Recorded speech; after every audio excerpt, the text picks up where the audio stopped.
सतनाम श्री वाहिगुरु साहिब जी। सोचै सोच न होवै, ये सोची लख वार। चुपै चुप न होवै, जे लाए रहा लिवतार। भुखिया भुख न उतरी, जे बन्ना पुरिया भार। साहस सियानपा लख होए, ता इक ना चलै नाल। किव सचियारा होई है, किव कूड़ै टुटै पाल। हुक्म रजाई चलना, नानक लिखिया नाल। हुक्म रजाई चलना,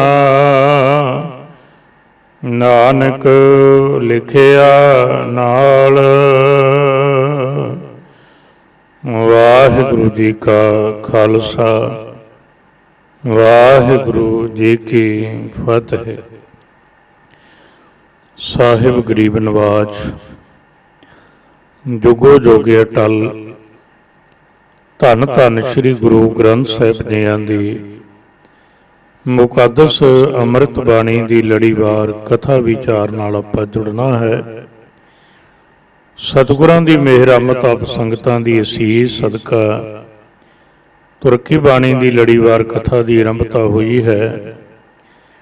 जपजी साहिब जियां दी सुपावन पहली पौड़ी जी दा मूल पाठ आपां ने पढ़िया सुनिया है।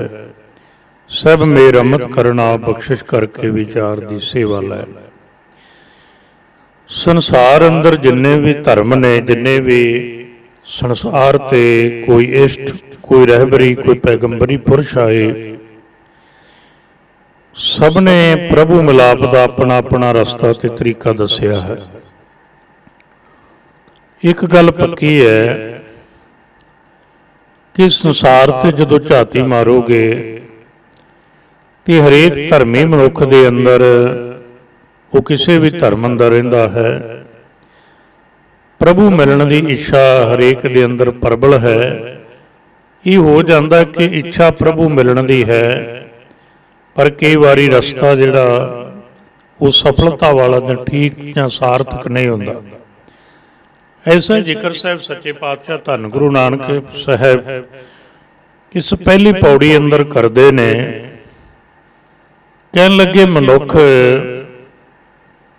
गुरु दे बचन नूं छड्ड के, मालक दे हुक्म नूं छड्ड के जिन्ने मर्जी यतन करदा रहे, उहनूं कदे प्रभु नहीं मिलण लगा। तीन काम करने पैंदे है जे परमात्मा तक पहुँचना है, क्योंकि इस पापा नूं सब नूं पता है भई प्रापत मानुख दे होरिया, गोबिंद मिलन की यह तेरी बरिया। फिर वो तीन काम किहड़े ने जिहड़े इस पौड़ी अंदर साहिब ने गिने ने। एक है हुक्म, दूजा है रजा ते तीजा है चलना। जिथे आपां बैठे होइए उत्थों कोई लागला शहर होवे 10-20-50 किलोमीटर, इस गल की जानकारी होवे भी फलाना शहर 20 किलोमीटर है, पर पहुंचण लई चलना पैंदा तां पहुंचिया जा सकदा, वरना नहीं।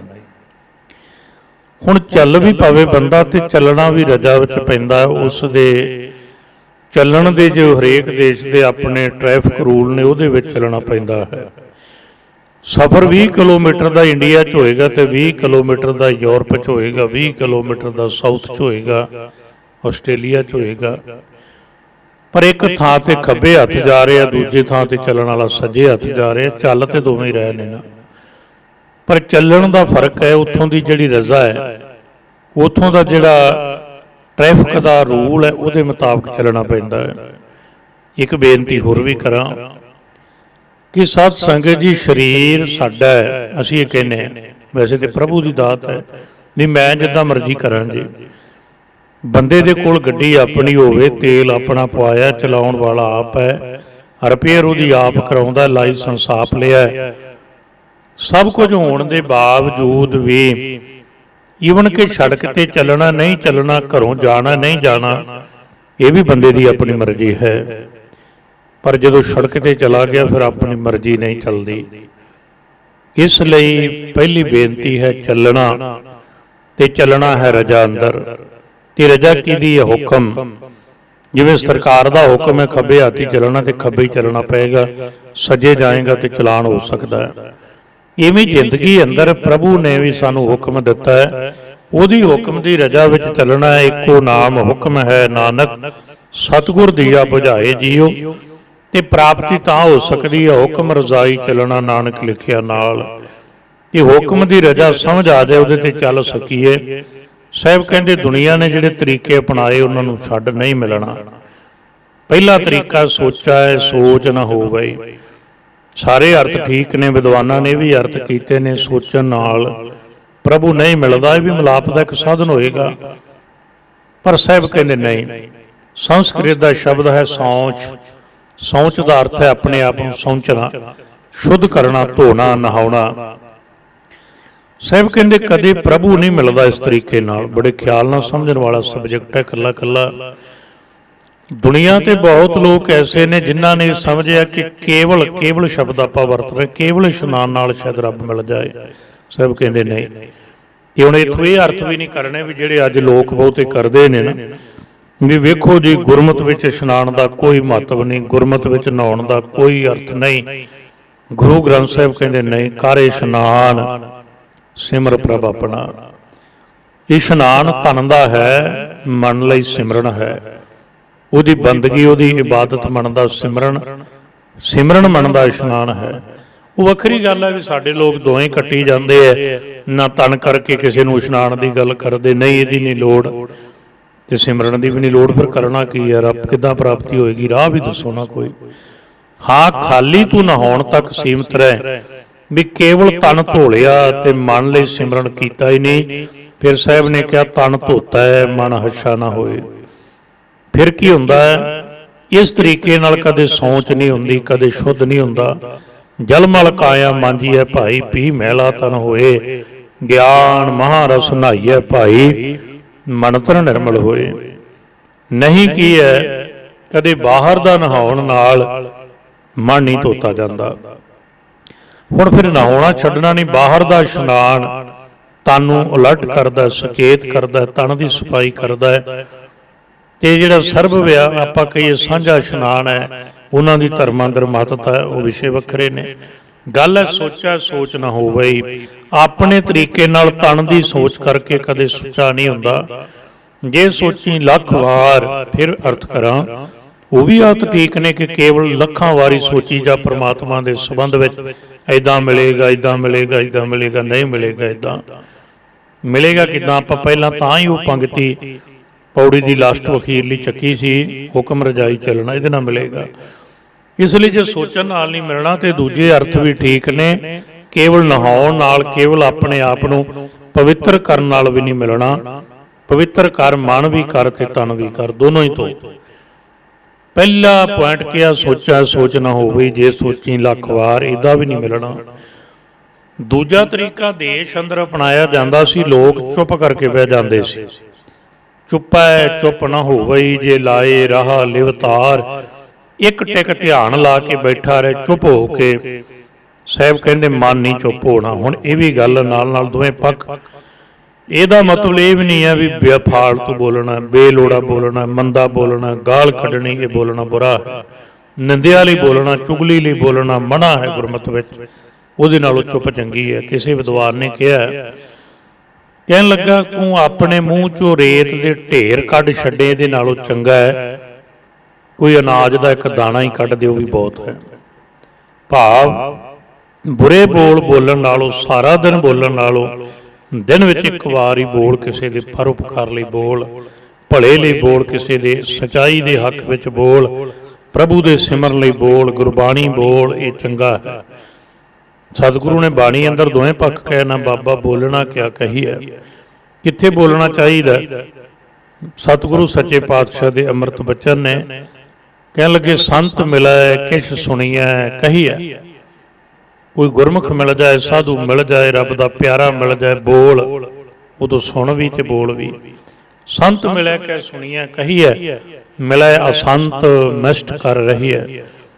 ਕੋਈ ਐਸਾ ਮਿਲ ਜਾਏ, ਵਿਵਾਦੀ ਮਿਲ ਜਾਏ, ਝਗੜਾਲੂ ਮਿਲ ਜਾਏ, ਛੱਡ ਦੇ ਉਹਨੂੰ, ਜਿੱਤ ਕੇ ਵੀ ਕੀ ਕਰ ਲਏਗਾ, ਉਹਨੂੰ ਜਿੱਤ ਕੇ ਵੀ ਹਾਰ ਜਾਏਗਾ।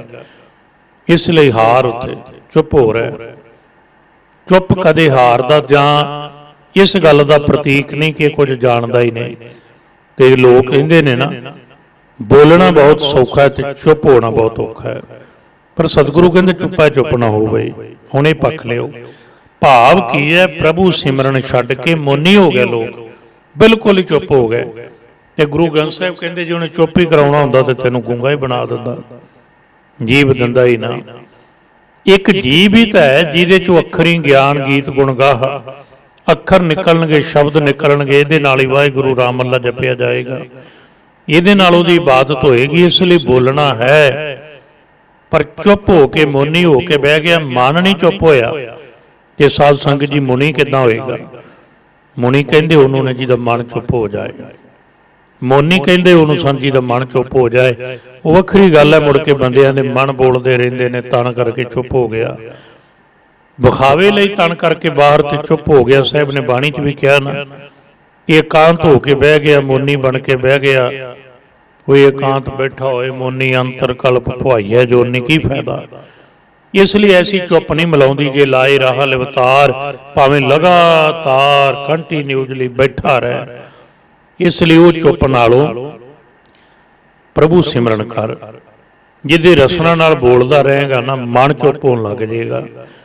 ਰਸਨਾ ਨਾਲ ਉਹਦਾ ਨਾਮ ਜਪੇਗਾ, ਮਨ ਚੁੱਪ ਹੋਣਾ ਸ਼ੁਰੂ ਹੋ ਜਾਏਗਾ। ਜਿਹਦੇ ਮਨ ਮੌਨੀ ਹੋ ਗਿਆ, ਉਹਦੇ ਫਿਰ ਰਸਨਾ ਫਾਲਤੂ ਨਹੀਂ ਬੋਲੇਗੀ, ਕੰਮ ਲਈ ਬੋਲੇਗੀ। ਸੰਤ ਮਿਲੈ ਕੇ ਸੁਣੀਐ ਕਹੀਐ, ਬੋਲਣ ਲਈ ਜੀਭ ਦਿੱਤੀ ਹੈ, ਪਰ ਕੇਵਲ ਚੁੱਪ ਹੋ ਗਿਆ। ਸਾਹਿਬ ਕਹਿੰਦੇ ਚੁੱਪੈ ਚੁੱਪ ਨਾ ਹੋਵਈ, ਜੇ ਲਾਏ ਰਾਹ ਲਿਵਤਾਰ।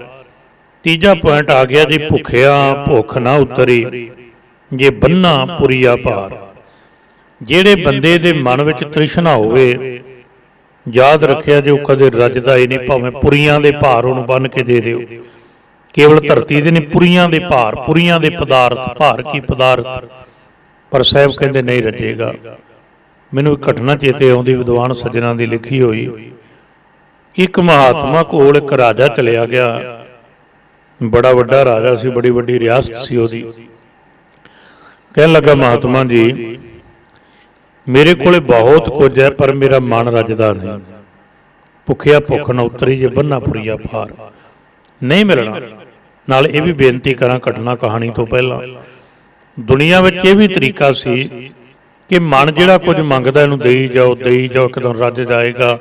ਜਿਵੇਂ ਇਸ ਦੇਸ਼ ਅੰਦਰ ਵੀ ਇੱਕ ਬੰਦੇ ਨੇ ਆਪਣਾ ਪੰਥ ਸ਼ੁਰੂ ਕੀਤਾ ਨਾ, ਆਪਣਾ ਮਾਰਗ ਸ਼ੁਰੂ ਕੀਤਾ ਨਾ, ਉਹ ਕਹਿੰਦਾ ਨਹੀਂ, ਮਨ ਜੋ ਮੰਗਦਾ ਦੇਈ ਚੱਲੋ, ਇੱਕ ਦਿਨ ਰੱਜ ਜਾਊਗਾ ਤੇ ਸਮਾਧੀ ਵੱਲ ਚਲਾ ਜਾਏਗਾ। ਨਹੀਂ ਜਾਏਗਾ। ਇਹ ਵੀ ਵਖੰਡ ਹੈ, ਇਹ ਵੀ ਦਿਖਾਵਾ ਹੀ ਹੈ, ਕੇਵਲ ਮਨ ਰੱਜਦਾ ਹੀ ਨਹੀਂ। ਇਹਦੇ ਲਈ ਇਹ ਕਹਾਣੀ ਪਾਉਣ ਲੱਗਾ ਤੁਹਾਡੇ ਸਾਹਮਣੇ। ਉਸ ਰਾਜੇ ਨੇ ਕਿਹਾ, ਕਹਿੰਦਾ ਮਹਾਤਮਾ ਜੀ ਮਨ ਨਹੀਂ ਰੱਜਦਾ, ਅਜੇ ਵੀ ਭੁੱਖ ਭੁੱਖ ਕਲਪ ਰਿਹਾ। ਸਤਿਗੁਰੂ ਨੇ ਕੀ ਕਿਹਾ? ਕਹਿਣ ਲੱਗੇ, ਜੋ ਪਾਵਕ ਇੰਦਨ ਨਹੀਂ ਧਰਾਪੈ। ਅੱਗ ਲੱਕੜਾਂ ਨਾਲ ਰੱਜਦੀ ਨਹੀਂ, ਵਾਕਿਆ ਮਨ ਪਦਾਰਥ ਨਾਲ ਨਹੀਂ ਰੱਜਦਾ। ਪਦਾਰਥ ਮਨ ਦੀ ਲੋੜ ਹੀ ਨਹੀਂ ਹੈ, ਤਨ ਦੀ ਲੋੜ ਹੈ। ਮਨ ਦੀ ਲੋੜ ਹੈ ਪਰਮਾਰਥ ਪ੍ਰਭੂ ਦਾ ਨਾਮ। ਉਹ ਕਦੇ ਇਹਨੂੰ ਮਿਲ ਜਾਏ, ਇਹ ਸੰਤੁਸ਼ਟ ਹੁੰਦਾ, ਠਰਦਾ, ਰੱਜਦਾ ਹੈ। ਖੈਰ, ਮਹਾਤਮਾ ਨੇ ਕਿਹਾ, ਰਾਜਾ ਇੱਦਾਂ ਨਹੀਂ ਪੁੱਛਿਆ ਜਾਣਾ, ਜੇ ਪੁੱਛਣਾ ਤੇ ਕੁਝ ਦਿਨ ਕੋਲ ਰਹੇ। ਅੱਜ ਵੀ ਦੁਨੀਆ ਚਾਹੁੰਦੀ ਨਾ ਮੈਂ ਗੁਰੂ ਕੋਲ ਆਵਾਂ ਜਾਂ ਮੈਂ ਕਿਸੇ ਕੋਲ ਜਾਵਾਂ ਤੇ ਮੈਨੂੰ ਸਵਾਲ ਮੈਂ ਕਰਾਂ ਤੇ ਜਵਾਬ ਮਿਲ ਜਾਏ। ਲੋਕ ਸਵਾਲ ਪੁੱਛਣਾ ਆਪਣਾ ਅਧਿਕਾਰ ਸਮਝਦੇ ਨੇ, ਅਧਿਕਾਰ ਨਹੀਂ ਹੁੰਦਾ। ਸਵਾਲ ਨੂੰ ਜਵਾਬ ਦੇਣ ਵਾਲਾ ਅਧਿਕਾਰੀ ਸਮਝ ਕੇ ਦਿੰਦਾ ਵੀ ਇਹ ਸਵਾਲ ਜਵਾਬ ਦੇਣ ਦੇ ਯੋਗ ਹੈ। ਹੁਣ ਇੱਕ ਅੰਨੇ ਨੂੰ ਕਹੀ ਜਾਈਏ ਕਿ ਹਾਥੀ ਦੀ ਸੁੰਡ ਇੱਦਾਂ ਦੀ, ਪੈਰ ਇੱਦਾਂ ਦੇ ਨੇ, ਸ਼ੇਰ ਦਾ ਮੂੰਹ ਇੱਦਾਂ ਦਾ ਹੁੰਦਾ ਹੈ, ਕੋਈ ਉਹਦੇ ਤੇ ਅਸਰ ਨਹੀਂ ਹੋਏਗਾ। ਅੰਧੇ ਨੂੰ ਸ਼ੇਰ ਦਾ ਨਾਪ ਤੇ ਹਾਥੀ ਦੀਆਂ ਸੁੰਡਾਂ ਹੀ ਦੱਸਣ ਵਾਲੀ ਗੱਲ ਹੈ। ਅਗਿਆਨੀ ਬੰਦੇ ਨੂੰ ਜੇ ਉਹਦੇ ਸਵਾਲ ਦਾ ਜਵਾਬ ਤੁਸੀਂ ਦਿਓਗੇ, ਉਹਦੇ ਮੁਤਾਬਕ ਨਹੀਂ ਹੋਏਗਾ, ਉਹ ਤੁਹਾਨੂੰ ਅਗਿਆਨੀ ਮੰਨੇਗਾ, ਨਹੀਂ ਮੰਨੇਗਾ ਉਹ। ਖੈਰ, ਜਦੋਂ ਰਾਜੇ ਨੂੰ ਕਿਹਾ, ਕਹਿਣ ਲੱਗੇ ਇਦਾਂ ਜਵਾਬ ਨਹੀਂ ਮਿਲਣਾ, ਕੁਝ ਦਿਨ ਰਹਿਣਾ ਪਏਗਾ। ਉਹ ਕਹਿੰਦਾ ਰਹਿ ਪਵਾਂਗਾ, ਜਿਗਿਆਸੂ ਸੀ ਨਾ, ਨਹੀਂ ਤਾਂ ਉਹ ਕਹਿੰਦਾ ਮੈਂ ਰਾਜਾ, ਤੈਨੂੰ ਧਨ ਚਾਹੀਦਾ, ਲੈ ਮੇਰੇ ਸਵਾਲ ਦਾ ਜਵਾਬ ਦੇ। ਖੈਰ, ਜਦੋਂ ਸਤ ਸੰਗਤ ਜੀ ਉਹ ਰਾਜੇ ਨੇ ਆਪਣੀ ਫੌਜ, ਆਪਣੇ ਅਹਿਲਕਾਰ ਵਾਪਸ ਕਰ ਦਿੱਤੇ, ਰਹਿ ਪਿਆ ਉਸ ਮਹਾਤਮਾ ਕੋਲ। 2 ਦਿਨ 4 ਦਿਨ ਮਹੀਨਾ ਗੁਜ਼ਰਿਆ। ਕਿੰਨੀ ਸਹਿਣਸ਼ੀਲਤਾ ਵਾਲਾ ਹੋਏਗਾ ਰਾਜਾ, ਚੁੱਪ ਕਰਕੇ ਫਿਰਦਾ ਰਿਹਾ। ਕਿਉਂ? ਸਵਾਲ ਦਾ ਜਵਾਬ ਜੋ ਲੈਣਾ ਆਪਣੇ ਦਾ।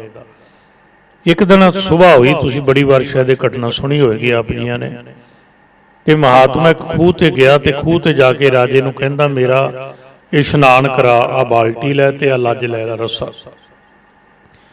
ਹੁਣ ਉਹ ਲੱਜ ਦੇ ਨਾਲ ਉਹ ਰਾਜਾ ਖੂਹ 'ਚ ਬਾਲਟੀ ਪਾਉਂਦਾ, ਖਿੱਚਦਾ, ਫਿਰ ਸੁੱਟਦਾ, ਫਿਰ ਖਿੱਚਦਾ, ਫਿਰ ਸੁੱਟਦਾ, ਫਿਰ ਖਿੱਚਦਾ, ਭਰਦੀ ਨਹੀਂ। ਤੇ ਮਹਾਤਮਾ ਦਾ ਰਾਜੇ ਨਾਲ ਸਮਝੌਤਾ ਹੋਇਆ ਸੀ ਵੀ ਸਵਾਲ ਦਾ ਜਵਾਬ ਤਾਂ ਮਿਲਣਾ ਜੋ ਮੈਂ ਕਹਿੰਦੇ ਰਹਿਣਾ ਤੂੰ ਉਹ ਕਰਨਾ ਹੈ। ਤੇ ਅੱਜ ਰਾਜਾ ਕਹਿਣ ਲੱਗਾ, ਮਹਾਤਮਾ ਜੀ ਮੈਂ ਆਪਣਾ ਸਮਝੌਤਾ ਤੋੜਨ ਲੱਗਾ। ਮਹਾਤਮਾ ਕਹਿੰਦੇ ਕਿਉਂ? ਸਵਾਲ ਦਾ ਜਵਾਬ ਨਹੀਂ ਲੈਣਾ? ਕਹਿੰਦਾ ਸਵਾਲ ਦਾ ਜਵਾਬ ਅਜਾ ਪਹਿਲਾਂ ਵਾਲੇ ਦਾ ਨਹੀਂ ਮਿਲਿਆ, ਉੱਤੋਂ ਇੱਕ ਸਵਾਲ ਹੋਰ ਖੜਾ ਹੋ ਗਿਆ। ਕਹਿੰਦਾ ਜੀ ਕੀ? ਰਾਜਾ ਕਹਿੰਦਾ ਸਾਰੀ ਜ਼ਿੰਦਗੀ ਮੈਂ ਲੱਗਾ ਰਹਾਂ, ਇਹ ਬਾਲਟੀ ਨਾਲ ਘੱਟੋ ਘੱਟ ਤੁਹਾਡਾ ਇਸ਼ਨਾਨ ਨਹੀਂ ਹੋ ਸਕਦਾ, ਸਾਰੀ ਜ਼ਿੰਦਗੀ। ਮਹਾਤਮਾ ਕਹਿੰਦਾ ਕਿਉਂ? ਤੂੰ ਰਾਜਾ ਕਹਿੰਦਾ ਮੈਂ ਤੇ ਤੁਹਾਨੂੰ ਸਵਾਲ ਪੁੱਛਣ ਆਇਆ ਸੀ, ਮੈਨੂੰ ਤੇ ਇਹ ਵੀ ਨਹੀਂ ਪਤਾ ਵੀ ਤੁਸੀਂ ਇੰਨੇ ਅਗਿਆਨੀ ਹੋ। ਇਹ ਬਾਲਟੀ ਦੇ ਥੱਲਾ ਹੀ ਨਹੀਂ ਹੈ, ਜਿਹੜੀ ਬਾਲਟੀ ਦੇ ਥੱਲਾ ਹੀ ਨਹੀਂ, ਇਹਦੇ ਨੇ ਭਰਨਾ ਹੀ ਨਹੀਂ, ਭਾਵੇਂ ਸਾਰਾ ਖੂਹ ਇਹਦੇ ਚੋਂ ਕੱਢਦੀ ਹੈ, ਖੂਹ ਦਾ ਪਾਣੀ ਵੀ ਸਾਰਾ ਇਸ ਬਾਲਟੀ ਚੋਂ ਵਗ ਜਾਏ, ਭਰੇਗੀ ਨਹੀਂ। ਜਦੋਂ ਇਹ ਭਰੇਗੀ ਨਹੀਂ, ਤੁਹਾਡਾ ਇਸ਼ਨਾਨ ਕਿਵੇਂ ਕਰਾਵਾਂਗੇ? ਤੇ ਮਹਾਤਮਾ ਕਹਿੰਦਾ ਬਾਲਟੀ ਰੱਖ ਤੇ ਆਪਣੇ ਘਰ ਜਾ, ਤੇਰੇ ਸਵਾਲ ਦਾ ਜਵਾਬ ਤੈਨੂੰ ਮਿਲ ਗਿਆ। ਉਹਨੇ ਕਿਹਾ ਜੀ ਮੈਂ ਤੇ ਇਸ ਸਵਾਲ ਦਾ ਜਵਾਬ ਤੇ ਕੋਈ ਮਿਲਿਆ ਹੀ ਨਹੀਂ, ਗੱਲ ਤੇ ਇਸ਼ਨਾਨ ਦੀ ਹੋ ਰਹੀ ਹੈ, ਬਾਲਟੀ ਦੇ ਥੱਲਾ ਨਹੀਂ, ਜਵਾਬ ਕਿਹੜਾ ਮਿਲਿਆ? ਤੇ ਮਹਾਤਮਾ ਬੜਾ ਸਿਆਣਾ ਸੀ, ਉਹਨੇ ਕਿਹਾ ਰਾਜਨ, ਜਿਵੇਂ ਬਾਲਟੀ ਦੇ ਥੱਲਾ ਨਹੀਂ ਤੇ ਸਾਰੀ ਉਮਰ ਨਹੀਂ ਭਰੇਗੀ, ਇੱਕ ਖੂਹ ਛੱਡ 100 ਖੂਹਾਂ ਦਾ ਪਾਣੀ ਬਾਲਟੀ ਵਿੱਚੋਂ ਕੱਢਦੇ ਨੇ, ਕਦੇ ਭਰਨਾ ਨਹੀਂ। ਇਵੇਂ ਤੇਰੇ ਮਨ ਰੂਪੀ ਬਾਲਟੀ ਨੂੰ ਥੱਲਾ ਹੀ ਨਹੀਂ, 100 ਪੁਰੀਆਂ ਦਾ ਪਦਾਰਥ ਵੀ ਤੈਨੂੰ ਮਿਲ ਜਾਏ, ਤੇਰੇ ਮਨ ਨੇ ਕਦੇ ਰੱਜਣਾ ਨਹੀਂ। ਹਾਲਾਂਕਿ ਮਨ ਨੂੰ ਪਦਾਰਥ ਦੀ ਲੋੜ ਨਹੀਂ, ਬਾਲਟੀ ਨੂੰ ਪਾਣੀ ਦੀ ਲੋੜ ਨਹੀਂ, ਬਾਲਟੀ ਪਾਣੀ ਵਾਸਤੇ ਵਰਤੀ ਜਾਂਦੀ ਹੈ। ਤਨ ਕਰਕੇ ਪਦਾਰਥ ਦੀ ਲੋੜ ਹੈ, ਤੇ ਤਨ ਪਦਾਰਥ ਕਮਾਵੇ ਕਿਵੇਂ? ਇਹਦੇ ਲਈ ਮਨ ਲਾ ਕੇ ਪੜ੍ਹਨਾ ਪੈਂਦਾ, ਮਨ ਲਾ ਕੇ ਕੰਮ ਸਿੱਖਣਾ ਪੈਂਦਾ। ਨਹੀਂ, ਮਨ ਨੂੰ ਪਦਾਰਥ ਦੀ ਲੋੜ ਥੋੜ੍ਹੀ ਹੈ। ਹੁਣ ਬਾਲਟੀ ਨੂੰ ਪਾਣੀ ਦੀ ਲੋੜ ਥੋੜ੍ਹੀ, ਨਾ ਬਾਲਟੀ ਨੇ ਪਾਣੀ ਪੀਣਾ, ਨਾ ਬਾਲਟੀ ਨੇ ਨਹਾਉਣਾ ਹੈ। ਬਾਲਟੀ ਕਿਸੇ ਦੇ ਕੰਮ ਲਈ ਵਰਤੀ ਜਾਂਦੀ, ਤਾਂ ਉਹਦੇ ਚੋਂ ਪਾਣੀ ਵਰਤਿਆ ਜਾਂਦਾ। ਤੇ ਰਾਜਾ ਕਹਿੰਦਾ ਗੱਲ ਪੱਕੀ ਹੈ। ਤੇ ਗੁਰੂ ਗ੍ਰੰਥ ਸਾਹਿਬ ਨੇ ਬਚਨ ਕਹੇ ਨੇ, ਕਹਿਣ ਲੱਗੇ ਬਿਲਕੁਲ ਵੀ ਮਨ ਦੀ ਹਾਲਤ ਇਹੀ ਹੈ, ਇਹ ਭਰਦਾ ਹੀ ਨਹੀਂ, ਇਹ ਰੱਜਦਾ ਹੀ ਨਹੀਂ।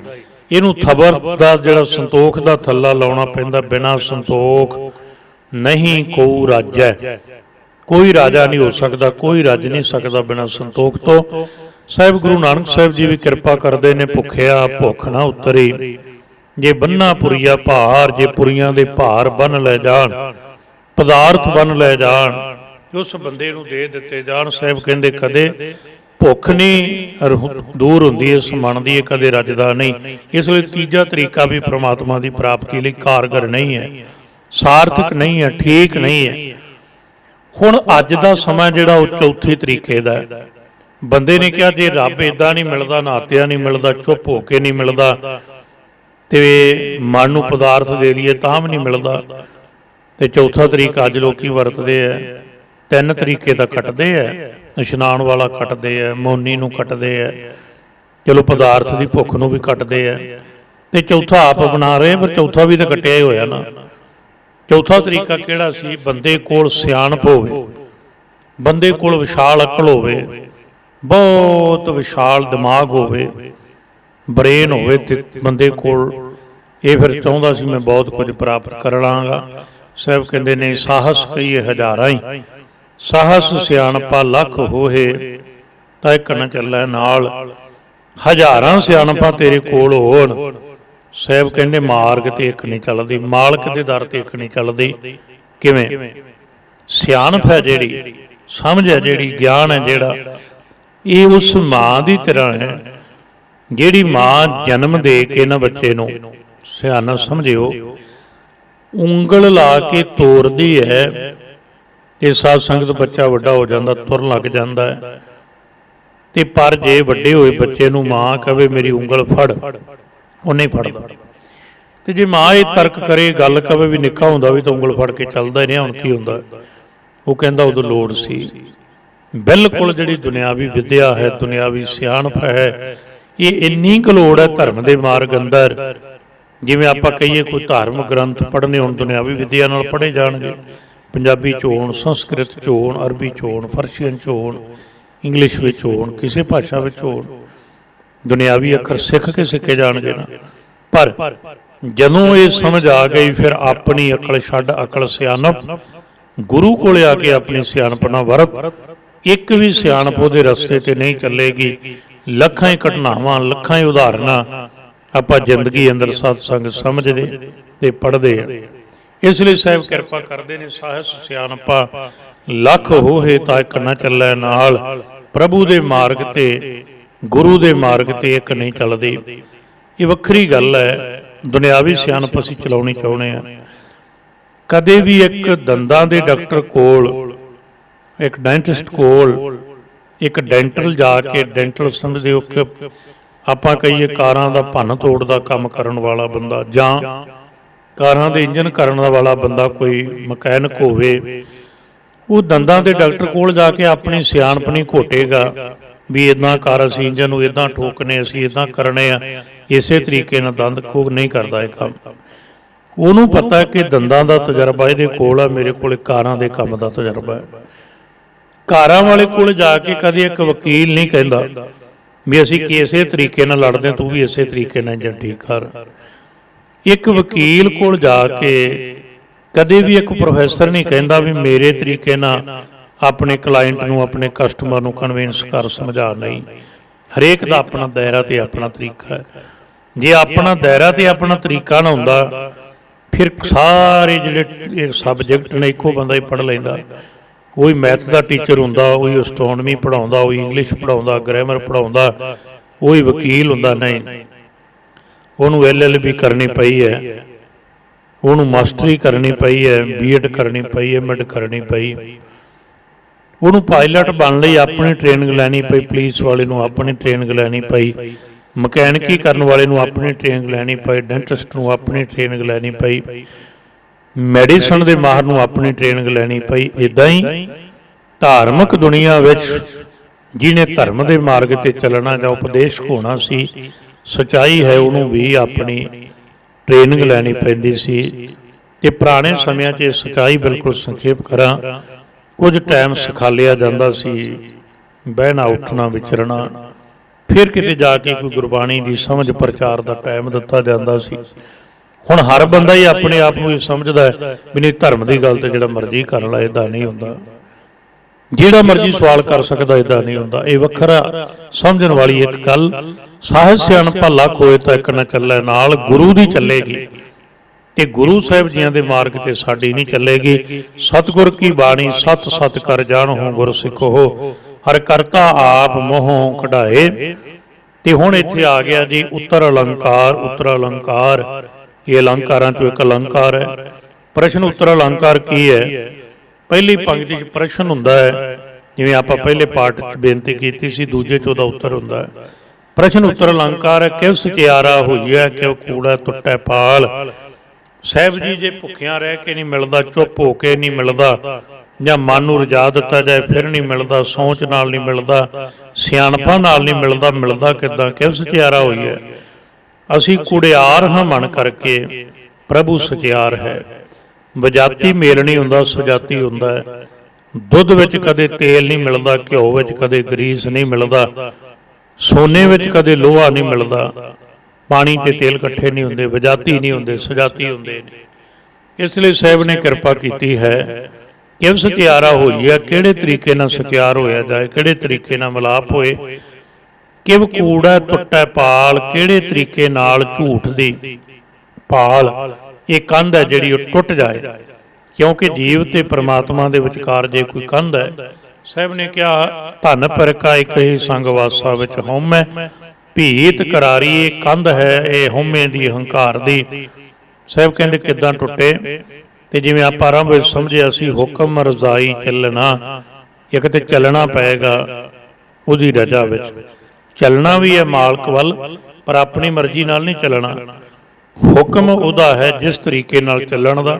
ਸਾਰੀ ਗੁਰਬਾਣੀ ਹੁਕਮ ਹੈ, ਨਾਮ ਹੁਕਮ ਹੈ, ਉਹਦੀ ਰਜ਼ਾ ਵਿੱਚ ਚੱਲਣਾ, ਗੁਰਬਾਣੀ ਦੇ ਹੁਕਮ ਵਿੱਚ ਚੱਲਣਾ।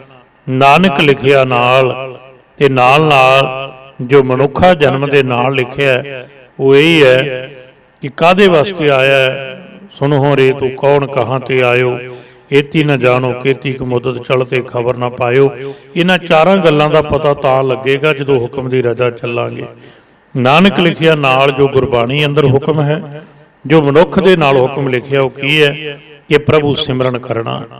ਸਾਹਿਬ ਅਗਲੀ ਪੌੜੀ ਅੰਦਰ ਬਖਸ਼ਿਸ਼ ਕਰਦੇ ਨੇ, ਹੁਕਮੀ ਹੋਵਣ ਆਕਾਰ ਹੁਕਮ ਨਾ ਕਹਿਆ ਜਾਈ। ਹੁਣ ਹੁਕਮ ਦੀ ਵਿਆਖਿਆ ਹੈ ਦੂਸਰੀ ਪਾਵਨ ਪੌੜੀ ਅੰਦਰ। ਸਾਹਿਬ ਕਹਿੰਦੇ ਮਾਲਕ ਦੇ ਹੁਕਮੀ ਦੇ ਹੁਕਮ ਅੰਦਰ ਹੀ ਆਕਾਰ ਸਭ ਕੁਝ ਬਣਿਆ ਹੈ। ਸੂਰਜ, ਚੰਦਰਮਾ, ਧਰਤੀ, ਬਨਸਪਤੀ। ਔਰ ਇੱਕ ਬੇਨਤੀ ਫਿਰ ਆਪ ਜੀ ਦੇ ਚਰਨਾਂ 'ਚ, ਐਸਟ੍ਰੋਨਮੀ ਕਹਿੰਦੀ ਹੈ, ਸਾਇੰਸ ਕਹਿੰਦੀ ਹੈ, ਜਿੰਨਾ ਕੁਝ ਹੁਣ ਤੱਕ ਮਨੁੱਖ ਨੇ ਦੇਖਿਆ ਨਾ ਸਪੇਸ ਵਿੱਚ, ਯਾਦ ਰੱਖਣਾ ਇਹਦੇ 'ਚ 10% ਵੇਖਿਆ ਗਿਆ, 90% ਡਾਰਕ ਮੈਟਰ ਕਹਿੰਦੇ ਨੇ ਇਹਨੂੰ, ਜਿਹੜਾ ਪਤਾ ਹੀ ਨਹੀਂ ਅਜੇ ਉੱਥੇ ਕੀ ਕੁਝ ਹੈ। ਜਿੰਨਾ ਕੁਝ ਹੁਣ ਤੱਕ ਲੱਭਿਆ, ਗ੍ਰਹਿ, ਨਛੱਤਰ, ਤਾਰੇ, ਇਹ ਸਾਧ ਸੰਗਤ ਜੀ ਆਪਾਂ ਜਿਹਨੂੰ ਆਕਾਸ਼ ਗੰਗਾ ਕਹਿ ਲਓ, ਮਿਲਕੀ ਵੇ ਕਹਿ ਲਓ, ਇਹਨਾਂ ਦਾ ਕੋਈ ਅੰਤ ਨਹੀਂ ਹੈ। ਪਰ ਫਿਰ ਵੀ 10% ਹੀ ਲੱਭਿਆ, 90% ਡਾਰਕ ਮੈਟਰ ਉੱਥੇ ਪਤਾ ਹੀ ਨਹੀਂ ਕੀ ਕੁਝ ਹੈ। ਉਹਦਾ ਆਕਾਰ ਕੀਤਾ ਹੋਇਆ, ਉਹਦਾ ਜੋ ਪੈਦਾ ਕੀਤਾ ਹੋਇਆ ਉਹ ਵੀ ਨਹੀਂ ਕਿਹਾ ਜਾ ਸਕਦਾ। ਹੁਕਮੀ ਹੋਵਨ ਆਕਾਰ, ਹੁਕਮੀ ਦਾ ਅਰਥ ਹੁਕਮੀ ਦੇ ਹੁਕਮ ਵਿੱਚ ਜਿਹੜਾ ਕੁਝ ਪੈਦਾ ਹੋਇਆ ਉਹਦੇ ਹੁਕਮ 'ਚ ਹੋਇਆ। ਹੁਕਮ ਨਾ ਕਹਿਆ ਜਾਏ, ਤੇ ਉਹਦਾ ਜਿਹੜਾ ਹੁਕਮ ਹੈ ਕਹਿਆ ਹੀ ਨਹੀਂ ਜਾ ਸਕਦਾ ਕਿੱਥੋਂ ਤੱਕ ਪਸਾਰ ਹੈ। ਫਿਰ ਪੜ੍ਹ ਲਿਆ ਜੇ, ਜਦੋਂ ਕੁਝ ਲੱਭਦੇ ਨੇ ਸਾਇੰਟਿਸਟ, ਉਹ ਮੰਨਦੇ ਆ ਵੀ ਅੱਗੇ ਹੋਰ ਕੁਝ। ਪਿਛਲੇ ਵਾਰ ਦਾਸ ਨੇ ਬੇਨਤੀ ਕੀਤੀ ਸੀ, ਵੇਖੋ ਕਈ ਨਾਮ ਭੁੱਲ ਜਾਂਦੇ ਨੇ। ਤੇ ਸਾਧ ਸੰਗਤ ਜੀ ਏਡੇ ਵੱਡੇ ਵੱਡੇ ਤਾਰਿਆਂ ਦਾ ਲੱਭਣਾ, ਜਿਹਦੇ ਵਿੱਚ 930 ਕਰੋੜ ਸੂਰਜੀ ਆ ਜਾਣ। ਦਸੰਬਰ 2017 ਵਿੱਚ ਲੱਭਿਆ ਸੀ ਉਹ ਤਾਰਾ। ਉਹ ਤੋਂ ਬਾਅਦ ਫਿਰ ਕਹਿ ਦਿੱਤਾ ਨਹੀਂ ਹੁਣ ਇਹ ਤੋਂ ਵੀ ਵੱਡਾ ਲੱਭਿਆ ਹੋ। ਸਤਿਗੁਰੂ ਸੱਚੇ ਪਾਤਸ਼ਾਹ ਕਹਿੰਦੇ ਸੋਚ ਹੁਕਮ ਨਾ ਕਹਿਆ ਜਾਈ। ਜਿਹੜੇ ਮਾਲਕ ਪ੍ਰਮਾਤਮਾ ਦੀ ਕਿਰਤ ਦਾ ਅੰਤ ਨਹੀਂ ਹੈ, ਬਣਾਈਆਂ ਚੀਜ਼ਾਂ ਦਾ ਅੰਤ ਨਹੀਂ, ਉਹਦਾ ਅੰਤ ਕਿੱਦਾਂ ਪਾਇਆ ਜਾ ਸਕਦਾ ਹੈ। ਹੁਕਮੀ ਹੋਵਣ ਜੀ ਹੁਕਮ ਮਿਲੈ ਵਡਿਆਈ। ਉਹਦੇ ਹੁਕਮ ਅੰਦਰ ਹੀ ਸਾਰੇ ਜੀਵ ਪੈਦਾ ਹੁੰਦੇ ਨੇ। ਆਕਾਰ ਤੋਂ ਬਾਅਦ ਜਿੰਨੇ ਵੀ ਜੀਵ ਨੇ ਉਹਦੇ ਹੁਕਮ ਅੰਦਰ ਨੇ, ਕੋਈ ਵੀ ਉਹਦੇ ਹੁਕਮ ਤੋਂ ਬਾਹਰ ਨਹੀਂ, ਕੋਈ ਆਪਣੀ ਮਰਜ਼ੀ ਨਾਲ ਨਹੀਂ। ਕਈ ਵਾਰ ਦਾਸ ਬੇਨਤੀ ਕਰਦਾ, ਕੋਈ ਦਾਵਾ ਨਹੀਂ ਕਰ ਸਕਦਾ ਕਿ ਮੇਰਾ ਜਨਮ ਮੇਰੀ ਮਰਜ਼ੀ ਨਾਲ ਹੋਇਆ, ਉਹਦੇ ਹੁਕਮ ਅੰਦਰ ਹੋਇਆ। ਇੱਕ ਵੀ ਜੀਵ, ਚੀਟੀ ਤੋਂ ਲੈ ਕੇ ਕੁੰਚਰ ਤੱਕ, ਪਸ਼ੂ ਪੰਛੀ ਮਨੁੱਖ ਦੀ ਦੁਨੀਆ ਅੰਦਰ ਸਭ ਕੁਝ ਹੁਕਮ ਮਿਲਿਆ ਵਡਿਆਈ।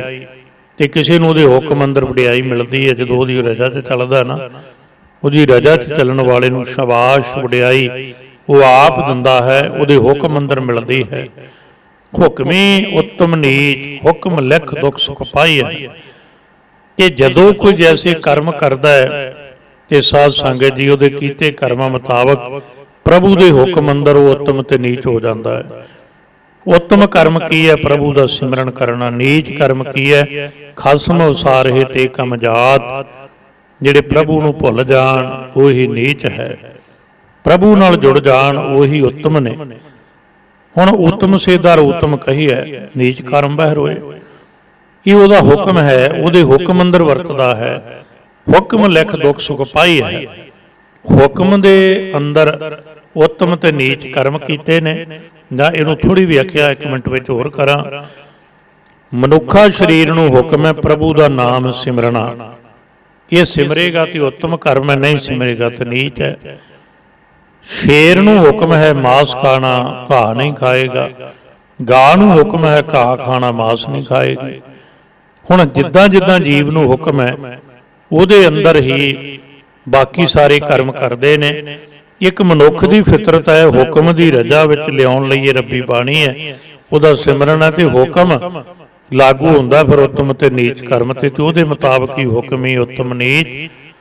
ਹੁਕਮ ਲਿਖ ਦੁੱਖ ਸੁਖ ਪਾਈ ਹੈ, ਉਹਦੇ ਹੁਕਮ ਦੇ ਅੰਦਰ ਹੁਕਮ ਦੇ ਮੰਮੇ ਨੂੰ ਫਿਰ ਸਿਆਰੀ ਹੁਕਮ ਅੰਦਰ ਇਹਦਾ ਅਰਥ ਹੋ ਗਿਆ ਹੁਕਮ ਵਿੱਚ ਲਿਖ ਦੁੱਖ ਸੁਖ ਪਾਈ ਹੈ, ਹੁਕਮ ਦੇ ਅੰਦਰ ਹੀ ਦੁੱਖ ਤੇ ਸੁੱਖ ਹੈ। ਹੁਣ ਕਿੱਕਰ ਨੂੰ ਤੁੱਕੇ ਵੀ ਉਹਦੇ ਹੁਕਮ 'ਚ ਲੱਗਦੇ ਆ, ਸੇਬ ਨੂੰ ਫਲ ਵੀ ਉਹਦੇ ਹੁਕਮ 'ਚ ਲੱਗਦਾ, ਅੰਗੂਰਾਂ ਦੀਆਂ ਵੇਲਾਂ ਵੀ ਉਹਦੇ ਹੁਕਮ ਵਿੱਚ ਲੱਗੀਆਂ ਹੋਈਆਂ, ਤੇ ਤੁੰਬਿਆਂ ਦੀ ਵੇਲ ਨੂੰ ਕੌੜੇ ਤੁੰਬੇ ਵੀ ਉਹਦੇ ਹੁਕਮ 'ਚ ਹੀ ਲੱਗੇ ਹੋਏ ਨੇ। ਉਹ ਵੀ ਉਹਨੇ ਪੈਦਾ ਕੀਤਾ, ਉਹ ਵੀ ਉਹਨੇ ਪੈਦਾ ਕੀਤਾ ਹੈ। ਇਸ ਲਈ ਸਾਡੇ ਕਰਮ ਮੁਤਾਬਕ ਉਹਦੇ ਹੁਕਮ ਅੰਦਰ ਹੀ ਜੀਵ ਦੁੱਖ ਤੇ ਸੁੱਖ ਪਾਉਂਦਾ ਹੈ। ਕੋਈ ਐਸਾ ਸੁੱਖ ਨਹੀਂ ਜਿਹੜਾ ਉਹਦੇ ਹੁਕਮ ਤੋਂ ਬਿਨਾਂ ਅਸੀਂ ਪੈਦਾ ਕਰ ਲਿਆ ਹੋਵੇ, ਕੋਈ ਐਸਾ ਦੁੱਖ ਨਹੀਂ ਸਾਧ ਸੰਗਤ ਜੀ ਜਿਹੜਾ ਉਹਦੇ ਹੁਕਮ ਤੋਂ ਬਿਨਾਂ ਮੈਂ ਆਪੇ ਪੈਦਾ ਕਰ ਲਿਆ ਹੋਵੇ। ਭਾਵ ਮੇਰੇ ਬੀਜੇ ਹੋਏ ਦਾ, ਮੇਰੇ ਕੀਤੇ ਹੋਏ ਦਾ ਫਲ ਹੈ। ਇੱਕ ਨਾ ਹੁਕਮੀ ਬਖਸ਼ੀਸ਼, ਇੱਕ ਹੁਕਮੀ ਸਦਾ ਭਵਾਈ ਹੈ। ਅੱਗੇ ਆਈ ਜਨਮ ਤੇ ਮਰਨ ਦੀ ਗੱਲ। ਕੁਝ ਜੀਵ ਮਾਲਕ ਦੇ ਹੁਕਮ ਅੰਦਰ ਬਖਸ਼ੇ ਜਾਂਦੇ ਨੇ, ਕਿਉਂਕਿ ਦੋਵੇਂ ਪੱਖ ਨੇ। ਮਨਮੁਖਤਾ ਵਾਲਾ ਰਿਹਾ ਫਿਰ ਕਰਮ ਦਾ ਫਲ ਹੈ ਦੁੱਖ ਤੇ ਸੁੱਖ, ਹੁਕਮ ਲਿਖ ਦੁੱਖ ਸੁਖ ਪਾਈ ਹੈ। ਜੇ ਉਹਦੇ ਨਾਲ ਜੁੜ ਗਿਆ ਫਿਰ ਜਿਵੇਂ ਗੰਦਾ ਪਾਣੀ ਮੀਂਹ ਪਵੇ ਤੇ ਮੀਂਹ ਦੇ ਪਾਣੀ 'ਚ ਰਲ ਕੇ ਚੰਗੇ ਪਾਣੀ ਵਿੱਚ ਮਿਲ ਕੇ ਪੂਜਣ ਯੋਗ, ਨਹਾਉਣ ਯੋਗ, ਪੀਣ ਯੋਗ ਹੋ ਜਾਂਦਾ ਹੈ। ਇਵੇਂ ਸਾਧ ਸੰਗਤ ਜੀ ਜੇ ਕਦੇ ਮਾੜੇ ਕਰਮ ਵਾਲਾ ਜੀ ਪ੍ਰਭੂ ਨਾਮ ਨਾਲ ਜੁੜ ਜਾਏ, ਉਹਦੇ ਹੁਕਮ ਅੰਦਰੋਂ ਬਖਸ਼ਿਆ ਜਾਂਦਾ। ਇੱਕ ਨਾ ਹੁਕਮੀ ਬਖਸ਼ੀਸ਼, ਇੱਕ ਹੁਕਮੀ ਸਦਾ ਭਵਾਈ ਹੈ। ਬਖਸ਼ਿਸ਼ ਤੋਂ ਵਾਂਝੇ ਰਹਿ ਗਏ, ਉਹ ਜਨਮ ਮਰਨ ਵਿੱਚ ਵੀ ਉਹਦੇ ਹੁਕਮ ਵਿੱਚ ਪਾਉਂਦੇ ਨੇ। ਕੁਝ ਦਿਨ ਪਹਿਲਾਂ ਫਿਰ ਪੜ੍ਹ ਰਿਹਾ ਸੀ, ਕਈ ਵਾਰੀ ਕੁਝ ਚੀਜ਼ਾਂ ਦਿਲ ਨਹੀਂ ਕਰਦਾ ਹੁੰਦਾ, ਬੇਨਤੀ ਹੈ ਪਰਸਨਲੀ ਨਿੱਜੀ ਫਿਰ ਵੀ ਪੜ੍ਹਨੀਆਂ ਪੈਂਦੀਆਂ ਨੇ। ਜੋ ਬੰਦਾ ਲਿਖ ਰਿਹਾ ਸੀ ਆਪਣੇ ਆਪ ਨੂੰ ਗੁਰਬਾਣੀ ਦੀ ਵਿਆਖਿਆ ਕਰਦਿਆਂ, ਕਹਿੰਦਾ ਵੇਖੋ ਜੀ ਆਵਾਗਮਨ ਨੂੰ ਤੇ ਜਨਮ ਮਰਨ ਨੂੰ ਤੇ ਗੁਰਬਾਣੀ ਮੰਨਦੀ ਨਹੀਂ। ਕਮਾਲ ਦੀ ਗੱਲ ਹੈ। ਜਿਵੇਂ ਕਈ ਵਾਰ ਬੇਨਤੀ ਕਰਦਾ ਵੀ ਗੁਰੂ ਗ੍ਰੰਥ ਸਾਹਿਬ ਦੀ ਬਾਣੀ ਤੇ ਮੰਨਦੀ ਹੈ, ਤੂੰ ਹੁਣ ਆਪਣੀ ਕੋਈ ਬਣਾ ਲਈ ਹੋਵੇ ਤੇ ਉਹਦਾ ਨਹੀਂ ਸਾਨੂੰ ਪਤਾ। ਇੱਕ ਹੁਕਮੀ ਸਦਾ ਭਵਾਈ ਹੈ, ਹੁਕਮ ਵਿੱਚ ਹੀ ਭਵਦਾ ਹੈ, ਹੁਕਮ ਵਿੱਚ ਹੀ ਜਨਮ ਤੇ ਮਰਨ ਹੁੰਦਾ ਹੈ। ਹੁਕਮੈ ਅੰਦਰ ਸਭ ਕੋ, ਬਾਹਰ ਹੁਕਮ ਨਾ ਕੋਏ। ਹੁਕਮ ਦੇ ਅੰਦਰ ਹੀ ਸਾਰੀ ਖੇਡ ਚੱਲਦੀ ਹੈ। ਹੁਕਮ ਅੰਦਰ ਸੂਰਜ ਤੋਂ ਧਰਤੀ ਟੁੱਟੀ ਆ ਘੁੰਮਦੀ ਹੈ, ਇਹ ਘੁੰਮੇਗੀ, ਦਿਨ ਰਾਤ ਬਣਨਗੇ, ਘੁੰਮੇਗੀ, ਤੇ ਸਾਧ ਸੰਗਤ ਜੀ ਸਾਰੀ ਧਰਤੀ ਦੀ ਸ੍ਰਿਸ਼ਟੀ ਦੀ ਖੇਡ ਚੱਲੇਗੀ। ਭਾਵ ਸਭ ਕੁਝ ਹੁਕਮ ਅੰਦਰ। ਗੁਰੂ ਗ੍ਰੰਥ ਸਾਹਿਬ ਕਹਿੰਦੇ ਹੁਕਮ ਹੈ ਕੱਢਦਾ ਸਾਹਾ ਹੈ, ਹੁਕਮ ਅੰਦਰੋਂ ਸਾਹ ਵੀ ਕੱਢਦਾ ਹੈ, ਬਾਹਰ ਹੁਕਮ ਨਾ ਕੋਈ। ਇਸ ਲਈ ਉਹਦੇ ਹੁਕਮ ਤੋਂ ਬਾਹਰ ਕੁਝ ਵੀ ਨਹੀਂ। ਤੇ ਜਿਵੇਂ ਕਈ ਸੱਜਣ ਕਹਿੰਦੇ ਨਾ ਵੇਖੋ ਜੀ, ਨਾਲੇ ਕਹਿੰਦੇ ਹੁਕਮ ਬਿਨਾਂ ਪਤਾ ਨਹੀਂ ਹਿੱਲਦਾ। ਵਾਕਿਆ ਠੀਕ ਹੈ। ਜੇ ਉਹਦੇ ਹੁਕਮ ਅੰਦਰ ਉਹ ਦਬਾਅ ਹਵਾ ਦਾ ਨਾ ਬਣੇ ਕਿ ਹਵਾ ਉੱਪਰ ਨੂੰ ਨਾ ਉੱਠੇ, ਕਦੇ ਹਨੇਰੀਆਂ ਤੇ ਹਵਾਵਾਂ ਆਉਣ, ਪੱਤੇ ਹਿੱਲਣ ਹੀ ਨਾ, ਉਹ ਆਉਂਦੀਆਂ ਤੇ ਹਿੱਲਦੇ ਨੇ ਨਾ, ਉਹਦਾ ਹੁਕਮ ਹੈ। ਬਾਹਰ ਹੁਕਮ ਨਾ ਕੋਏ। ਤੇ ਗੱਲ ਇੰਨੀ ਹੈ, ਨਾਨਕ ਹੁਕਮ ਹੈ ਜੇ ਬੁੱਝੈ ਤਾਂ ਹਉਮੈ ਕਹਿ ਨਾ ਕੋਏ। ਸਾਹਿਬ ਕਹਿੰਦੇ ਜੇ ਕੋਈ ਜੀਵ ਮਾਲਕ ਪਰਮਾਤਮਾ ਦੇ ਹੁਕਮ ਨੂੰ ਬੁੱਝ ਲਵੇ, ਸਮਝ ਲਵੇ, ਹਉਮੈ ਕਹਿ ਨਾ ਕੋਏ। ਨਾਲੇ ਕਹਿ ਰਹੇ ਨੇ ਹੁਕਮ ਨਾ ਕਹਿਆ ਜਾਏ, ਨਾਲੇ ਕਹਿ ਰਹੇ ਨੇ ਹੁਕਮ ਹੈ ਜੇ ਬੁੱਝੈ। ਬੁੱਝਣ ਤੋਂ ਮਤਲਬ, ਸਮਝਣ ਤੋਂ ਮਤਲਬ ਇਹ ਨਹੀਂ ਕਿ ਕਿਸੇ ਨੇ ਪੂਰਾ ਸਮਝਿਆ।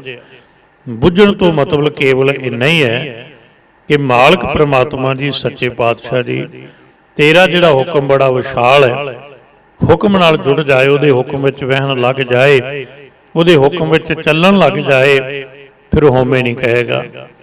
ਹੁਕਮ ਨੂੰ ਬੁੱਝਣ ਵਾਲਾ ਹਉਮੈ ਨਹੀਂ ਕਹਿੰਦਾ, ਹਉਮੈ ਵਿੱਚ ਨਹੀਂ ਆਉਂਦਾ। ਤੇ ਹਉਮੈ ਵਿੱਚ ਰਹਿਣ ਵਾਲਾ ਕਦੇ ਹੁਕਮ ਵਿੱਚ ਨਹੀਂ ਰਹਿ ਸਕਦਾ। ਇਸ ਲਈ ਸਤਿਗੁਰੂ ਨੇ ਬਾਣੀ ਅੰਦਰ ਫੈਸਲਾ ਵੀ ਦਿੱਤਾ ਨਾ ਕਿ ਬੇਨਤੀ ਕਰ ਸੰਪਨਤਾ ਦੇ ਸ਼ਬਦ ਨੇ ਸੁਣਿਓ। ਸਾਹਿਬ ਕਹਿੰਦੇ ਦੋ ਚੀਜ਼ਾਂ ਕਦੇ ਇਕੱਠੀਆਂ ਨਹੀਂ ਰਹਿ ਸਕਦੀਆਂ। ਇੱਕ ਘਰ 'ਚ 10-20 ਬੰਦੇ ਰਹਿ ਸਕਦੇ, ਵੱਡਾ ਹੋਵੇ, ਫੈਮਲੀਆਂ ਰਹਿ ਸਕਦੀਆਂ, ਪਰ ਸਰੀਰ ਰੂਪੀ ਘਰ ਵਿੱਚ ਦੋ ਚੀਜ਼ਾਂ ਇਕੱਠੀਆਂ ਨਹੀਂ ਰਹਿੰਦੀਆਂ।